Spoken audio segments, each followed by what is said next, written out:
कि जब भी हम पढ़ने बैठते हैं तो हम पढ़ नहीं पाते। क्यों? क्योंकि हम बार बार डिस्ट्रैक्ट होते रहते हैं। हमें लगता है कि हाय मैं पढ़ाई कर रहा हूँ, अब मैं क्या करूँ, मेरा मन तो पढ़ाई में लग नहीं रहा। कभी आप मोबाइल देखते हो, कभी आपको नोटिफिकेशन नजर आती है कि मोबाइल में नोटिफिकेशन आई है, तो आपका मन क्या करता है कि मैं उस नोटिफिकेशन को चेक करूँ, और चेक करते करते 10 मिनट तो बीत ही जाते हैं। फिर जब नोटिफिकेशन ही चेक कर ली है तो थोड़ा व्हाट्सएप, फेसबुक, इंस्टा कोई ऐप ही चला के देख लूं। हमारा माइंड सेट नहीं हो पाता क्योंकि हमारा माइंड डिस्ट्रैक्ट होता रहता है, रिवॉल्व होता रहता है। किससे डिस्ट्रैक्ट होता है? पढ़ाई नहीं करनी।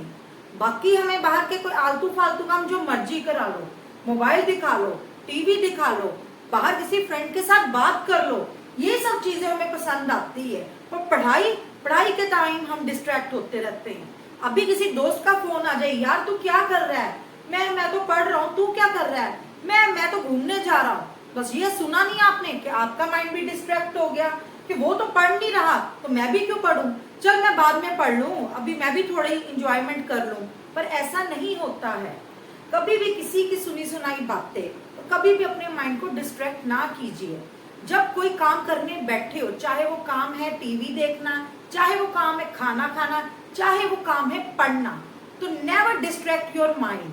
क्योंकि जब भी डिस्ट्रैक्शन आती है तो वो काम हम इंजॉयमेंट से पूरा नहीं कर पाते, वो काम हम आधा अधूरा ही छोड़ देते हैं और स्पीडी करने लग पड़ते कि जल्दी जल्दी इस काम को मुकाऊं ताकि मैं अपना इंजॉयमेंट पर्पस ढूंढ पाऊं। तो सबसे मोस्ट इम्पोर्टेंट पार्ट होता है कि रीजन ढूंढिए, क्या कारण है कि मैं डिस्ट्रैक्ट हो रहा हूं या हो रही हूं। कारण कुछ भी हो सकता है। Number 1 mobile, number 2 TV, number 3 कि आपके घर में कोई गेस्ट आए हैं, उनकी आवाजें आ रही हैं, आप डिस्ट्रैक्ट हो रहे हो कि मैं भी उन गेस्ट के बीच बैठूं। नंबर 4 कोई आपके दोस्त आ रहा है, वो आपको बेल मार रहे हैं कि मैं तेरे घर आया हूँ नोट्स लेने, या मैं तेरे से कोई बात करने आया हूँ। जब नंबर 5वां कि आपकी फैमिली कहीं घूमने जा रही है, कोई काम पे मार्केट जा रही है, तो आपका मन करता है मैं भी साथ चल पड़ूं, मैं भी 10 मिनट तक आ जाऊंगा, इतना कौन सा टाइम हो जाएगा। तो सबसे पहले अपने डिस्ट्रैक्शन का रीजन ढूंढना जरूरी है कि कौन कौन सी चीजें हैं कि जो हमें पढ़ने नहीं दे रही। बट आज के सिनेरियो में सबसे मोस्ट इम्पोर्टेंट चीज है वो है मोबाइल फोन्स। मोबाइल फोन का ये मतलब नहीं होता कि उसे स्विच ऑफ कर दो या साइलेंट मोड पे कर दो, क्योंकि कई बार किसी का इंपॉर्टेंट कोई कॉल आनी होती है, कोई इंपॉर्टेंट मैसेज आना होता है। बट हमें डिस्ट्रैक्ट नहीं होना, इसके लिए हमें मोबाइल को साइड पे कर देना है। हमें मोबाइल पे ध्यान नहीं देना। ये नहीं कि हम स्टडी टेबल पे बैठे स्टडी कर रहे हैं और साथ साथ हमारा ध्यान मोबाइल पे जा रहा है, नहीं। जब तक हम अपना खुद का माइंड सेटअप नहीं करेंगे कि हमने ये डिस्ट्रैक्शन नहीं लानी, तब तक हम आगे नहीं बढ़ पाएंगे। तो रीजन ढूंढिए कि हमारा डिस्ट्रैक्शन रीजन क्या है, क्यों हम डिस्ट्रैक्ट हो जाते हैं। जब आपने वो रीजन ढूंढ लिया तो उस रीजन को सल्यूट कीजिए, सोल्यूशन ढूंढिए उसका कि क्या करूं कि जिससे मैं डिस्ट्रैक्ट ना हो। मोबाइल को तो आप साइड पे रख लेते हो। सेकंड, अगर आपके घर में कोई शोर हो रहा है तो आप ऐसा कोई इन्वायरमेंट लीजिए जहां पे आप आराम से पढ़ पाओ और अपनी कंसंट्रेशन लगा पाओ। थर्ड रीजन, कोई गेस्ट आपके घर में आ गए, तब भी आप अपना रूम, अपना कोई डायरेक्शन चेंज कर सकते हो जहां पे मैं आराम से पढूं। इसलिए आपको खुद को अपना रीजन ढूंढ के उसको क्रॉस आउट करना है कि जो कोई भी वो रीजन है उसको मैं खत्म करूं। नेक्स्ट पार्ट क्या होता है कि एक डेडलाइन सेट करो। सपोज हमारे पेरेंट्स हमें ये कह देते हैं कि तेरे पास 4 घंटे हैं, 4 घंटे में तूने पढ़ना ही पढ़ना है। तो हम उस 4 घंटे में डर जाते हैं कि हमने ये 4 घंटे में पढ़ना है, क्योंकि हमें एक डेडलाइन आ गई है, हमें एक डेडलाइन बता दी गई है। बट अगर वो ही हमें कोई कह दे कि तेरे पास 4 दिन है, तो 4 दिन आराम से कर, तो हम उस 4 दिनों पे दौड़ पड़ते हैं, क्योंकि हमें डेडलाइन क्या दी गई है, 4 दिनों की। एक और एग्जांपल है, तो सपोज आपके पेरेंट्स ये कहते हैं कि जो भी तेरे पुराने कपड़े हैं, जो भी तेरा पुराना खिलारा है, तो उसे 1 घंटे में क्लियर कर। तो हमें वो डेडलाइन है, हमारे अंदर एक पोटेंशियल आ जाता है, एक गोल आ जाता है, एक स्पेसिफिक गोल कि हमारे पेरेंट्स ने हमें एक डेडलाइन दी है कि 1 घंटे में तूने ये काम करना है, और हम फटाफट उस काम के पीछे लग जाते हैं। बट अगर आपके पेरेंट्स आपको ये कह दे कि आज संडे है, तूने नेक्स्ट संडे तक अपनी पूरी कबर्ड, अपने पुराने कपड़े सब अलग कर देने हैं, अपनी कबर्ड वगैरह की सफाई करनी है, तो हमारे पास डेडलाइन कितनी आ गई, 1 वीक। तो हम क्या सोचते हैं, यार 1 हफ्ता है ही है, आज नहीं करेंगे कल कर लेंगे, कल नहीं चल परसों सही, आज संडे, मम्मी ने तो अगले संडे का कहा है, चल फ्राइडे शुरू कर लूं, सैटरडे शुरू कर लूं। हमेशा अपने काम के लिए एक स्पेसिफिकली डेडलाइन खुद बनाइए। ये नहीं कि आज मेरा एक एग्जाम होके हटा है और अगला एग्जाम मेरा 10 दिनों बाद है, तो मैं डेडलाइन रखूं कि 10 दिन है मेरे पास तो मैं पढ़ लूंगा। आज नहीं, 7 डे, 6 डे, 5th डे मैं पढ़ लूंगा। नहीं, उस डेडलाइन को शॉर्ट करिए। 10 दिन नहीं है मेरे पास, 1 दिन नहीं है मेरे पास, 2 दिन नहीं है, मैंने उसी में सिलेबस पूरा करना है। मैंने डेडलाइन ये नहीं रखनी कि 10 दिन है तो मैं छठे दिन शुरू करूं, 7वें दिन शुरू करूं। नहीं, मुझे अपने फर्स्ट 2 डेज में क्लियर पूरा सिलेबस करना है, देयर आफ्टर मैं रिवीजन पे चलूं। और जब भी आपको कोई डेडलाइन मिल जाती है या आप खुद डेडलाइन सेटअप कर लेते हो तो आप में एक पोटेंशियल आ जाता है, एक एनर्जी आ जाती है कि यार मेरे पास तो इतना टाइम रह गया है, मुझे तो इसी टाइम में अपना गोल अचीव करना है।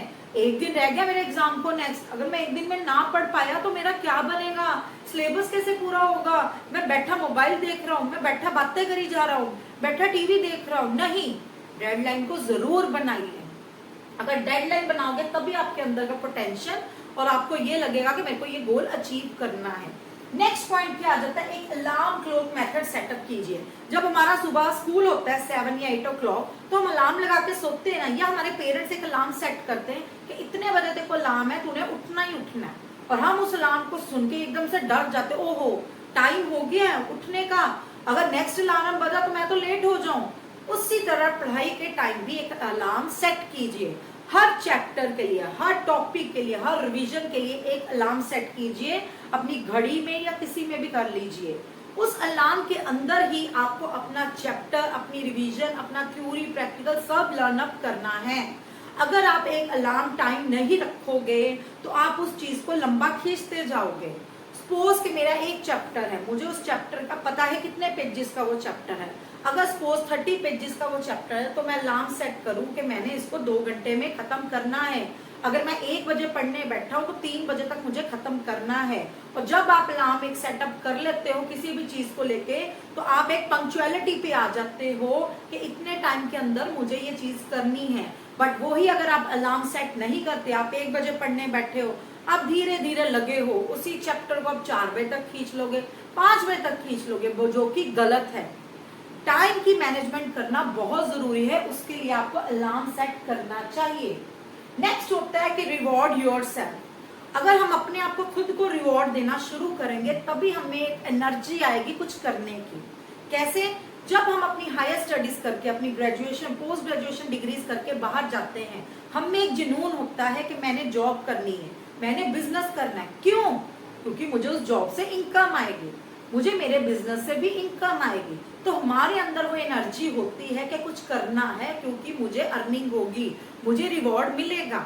उसी तरह ड्यूरिंग स्टडी टाइम्स भी आपको खुद को रिवॉर्ड देना है।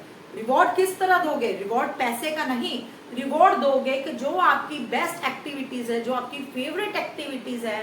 लाइक मेरे को अगर पसंद है कि मैं आधा घंटा मोबाइल देखना चाहती हूँ, मैं मोबाइल पे एप्लीकेशंस, अपने दोस्तों से चैटिंग वगैरह बात करना चाहती हूँ, तो मैं अपने आप को रिवॉर्ड दूं कि मैं ये 2 चैप्टर करके रहूंगी, उसके बाद मेरे पास 1 घंटा है कि मैं अनलिमिटेड मोबाइल या टीवी या कोई बाहर की एक्टिविटी कर पाऊं। इसके लिए खुद को रिवॉर्ड देना शुरू कीजिए। आप अपने पेरेंट्स से भी डिस्कस कर सकते हैं कि मम्मा आप मेरे को ये रिवॉर्ड दो, आप मेरे को ये टाइम प्रोसेस दो, टाइम लिमिट दो कि अगर तूने ये कर लिया चैप्टर इतने टाइम में तो हम देखो खुद एक हंसी हंसी एक रिवॉर्ड देंगे कि तू अपनी मनपसंद एक्टिविटी कर। वेदर द एक्टिविटीज इज कि मोबाइल देखना, किसी दोस्त के साथ बातें करना या किसी बाहर एक्टिविटी में जाना, कोई साइकिलिंग, कोई स्विमिंग, कोई बॉलिंग, कोई क्रिकेटिंग, कुछ भी करना। आप अपनी फेवरेट एक्टिविटी चूज कर सकते हो। उस रिवार्ड का मजा ही कुछ और होता है जो आपको खुशी खुशी मिले, पर उसके लिए आपको मेहनत करनी पड़ेगी तभी रिवॉर्ड मिलता है। आम इंसान भी अपनी जिंदगी में मेहनत करता है तभी वो रिवॉर्ड बैक लेता है। अगर मेहनत नहीं करोगे तो रिवॉर्ड भी नहीं मिलेगा। ये सोचना शुरू कीजिए कि मुझे रिवॉर्ड अचीव करना है, उसके लिए मुझे बेटर परफॉर्म करना है। नेक्स्ट है set A time zone for other activities. और एक और बात, कई बार हम पढ़ते पढ़ते इतने हो जाते हैं कि हमारा सारा दिन ध्यान पढ़ाई पे रह जाता है। बट अगर देखा जाए आजकल ऐसा बहुत रेयर देखने को मिलता है। फिर भी अपनी एक एक्टिविटीज के लिए भी टाइम जोन सेट कीजिए। सपोज आप पढ़ने बैठे हो 1 से 3, तो हाफ एन आवर या 15 मिनट के लिए कोई एक्टिविटी जोन जरूर कीजिए। बट एक्टिविटीज मीन ये नहीं कि मोबाइल देखना, एक्टिविटीज ये है कि आउटडोर एक्टिविटीज कीजिए। उससे क्या होगा, फ्रेश इन्वायरमेंट में आप जाओगे तो थोड़ा आपको रिलीफ मिलेगा, अब में और पोटेंशियल आएगा कि मैं अब और पढूं क्योंकि मुझे ब्रेक मिली है, मैं एक्स्ट्रा एक्टिविटीज अपनी साइकिलिंग बॉलिंग कुछ करके आया हूं या आई हूं, तो मुझे एक पोटेंशियल एनर्जी मेरे अंदर आई है। या फिर आप ये कह सकते हो अपने मम्मा को, अपने पेरेंट्स को कि मेरे को 15-20 मिनट का ब्रेक हुआ है, तो मेरे को आप कुछ मेरी फेवरेट ड्रिंक बना के दीजिए, मैं थोड़ा रेस्ट करना चाहता हूँ, या मैं थोड़ा बाहर एक घूम के वॉक कर रहा हूँ अपने घर में, अपनी लेन में वॉक कर रहा हूँ। उससे क्या आप एक फ्रेश इन्वायरमेंट को फील अप करोगे और एनर्जेटिक दोबारा से हो जाओगे। लास्ट एंड मोस्ट इंपॉर्टेंट, जिसको मैंने नाम दिया है WMNS, ये मैंने हमेशा आपको हर वीडियो में कहती हूँ कि WMNS is a very important part for every kid, every generation student, for every and each person, चाहे आप छोटे से लेके बड़े हो, हर किसी के लिए ये बहुत इंपॉर्टेंट है। किस तरह? W stands for workout. Life में सिर्फ ये भी नहीं है कि बैठते बैठते सारा दिन एक जगह बैठ जाओ और पढ़ते जाओ, नहीं, पढ़ाई को तो हमने बहुत इंपॉर्टेंस देनी है, बट साथ ही साथ अपनी बॉडी को भी देखना है। बॉडी एक्टिव रहेगी तभी हम अपनी स्टडीज को अपर कर पाएंगे, अगर हमारी बॉडी ही एक्टिव नहीं रहेंगी तो हम पढ़ेंगे कैसे।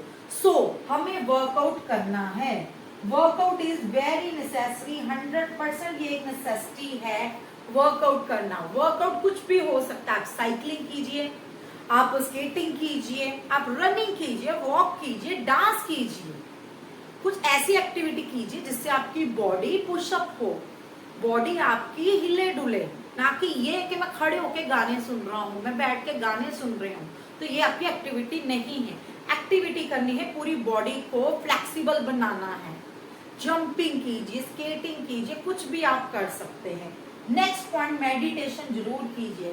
कई बार हम इतने स्ट्रेस में होते हैं कि हम ना चाहते हुए भी हम शो नहीं करते कि हमारे ऊपर कितना स्ट्रेस है। उसी स्ट्रेस को रिलीव करने के लिए मेडिटेशन बहुत जरूरी है, जो हम आजकल के स्टूडेंट्स नहीं समझते।